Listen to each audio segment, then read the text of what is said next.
Assalamualaikum warahmatullahi wabarakatuh. Saya dari kelompok 3 atas nama Febriana Utami, NIM 2020-02-0001 dari Program Studi Pendidikan Matematika STKIP Taman Siswa Bima. Untuk melengkapi nilai UAS kami diberi tugas membahas materi yang berkaitan dengan perkembangan emosi. Dan dosen pengampu mata kuliah kami yaitu Pak Imanuddin MPSI. Perkembangan emosi. Pengertian emosi berasal dari bahasa Latin emover yang berarti bergerak menjauh. Emosi menurut Daniel Goleman adalah setiap kegiatan atau pergolakan pikiran, perasaan, nafsu, setiap keadaan mental yang meluap-luap. Mari belajar jenis ekspresi dan emosi. Senang. Senang.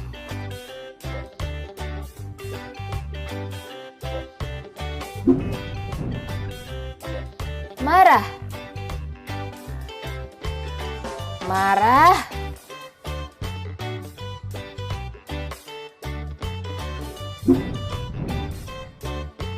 Terkejut. Terkejut.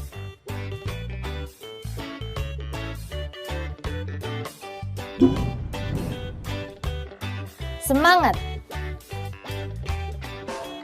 Semangat.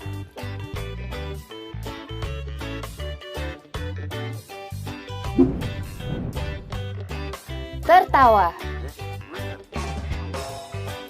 Tertawa.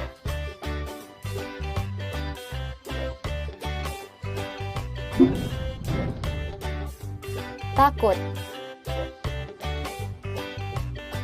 Takut.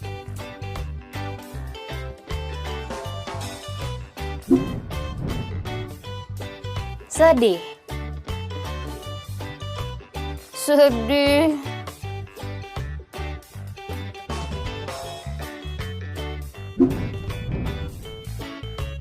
Malu. Malu.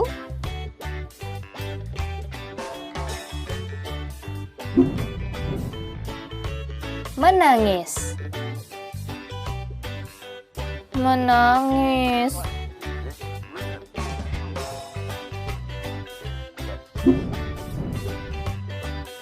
Sakit. Sakit. Emosi dasar individu ada dua, emosi positif dan emosi negatif. Emosi positif yaitu antusiasme, kegembiraan, dan cinta. Sedangkan emosi negatif yaitu kecemasan, kemarahan, rasa bersalah, dan kesedihan. Tahapan perkembangan emosi anak. 1. Anak usia 0-2 tahun. Dari lahir sampai usia 6 bulan, bayi akan merasakan 3 emosi, yaitu kepuasan, ketertarikan, dan penderitaan. Pada usia 6-15 bulan, yaitu emosi awal, bayi akan merasakan bahagia, terkejut, sedih, muak, marah, dan takut. Pada usia 15-24 bulan, yaitu kesadaran diri, bayi akan mengalami malu, empati, dan iri. 2.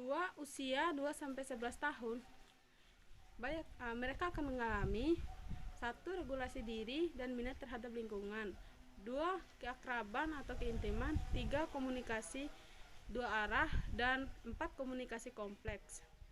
Perkenalkan, nama saya Muhammad Fajrin, NIM 2020-02-0015. Karakteristik perkembangan emosi peserta didik.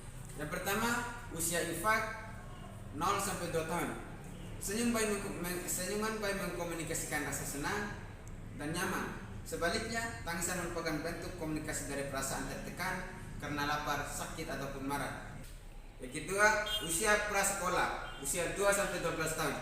Anak-anak ini sudah bisa mengekspresikan perasaan dasar dari rasa marah atau takut, baik dengan cara positif maupun negatif. Usia remaja, usia 12-15 tahun dan 15-18 tahun, emosi yang tinggi dapat termanifestasikan dalam berbagai bentuk tingkah laku seperti bingung, emosi berkobar-kobar, dan mudah meledak, bertengkar, tak bergairah, pemalas, membentuk mekanisme pertahanan diri.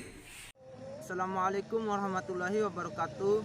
Perkenalkan, nama saya Hanafi, NIM 2020 020007. Di sini saya akan melanjutkan pembahasan materi perkembangan emosi terkait faktor-faktor perkembangan emosi, permasalahan perkembangan emosi, dan solusi permasalahan.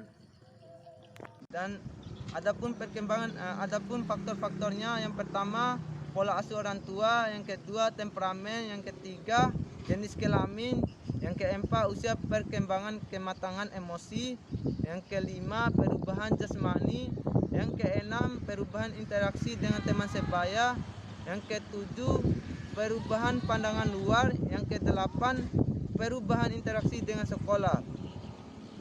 Dan permasalahan perkembangan emosional. Yang pertama, hipersensitivitas adalah kepekaan emosional yang cukup sering dijumpai pada anak-anak. Dan anak dikatakan hipersensitivitas adalah bila ia mudah sekali merasa sakit hati dan menunjukkan respon yang berlebihan terhadap sikap dan perasaan. Yang kedua, anxiety disorder. Anak yang mengalami kecemasan yang berlebihan itu dikatakan anxiety disorder.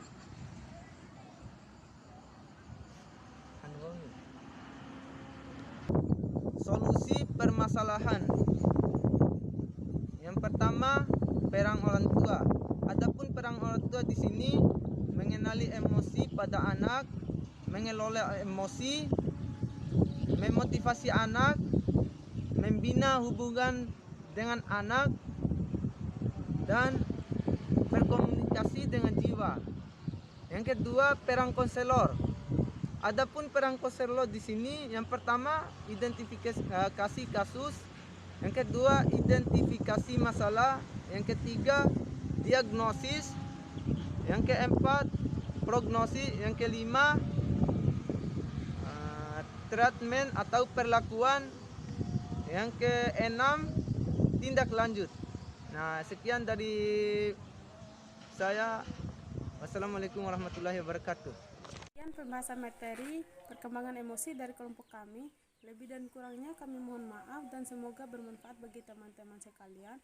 Wabillahi taufiq wal hidayah. Wassalamualaikum warahmatullahi wabarakatuh.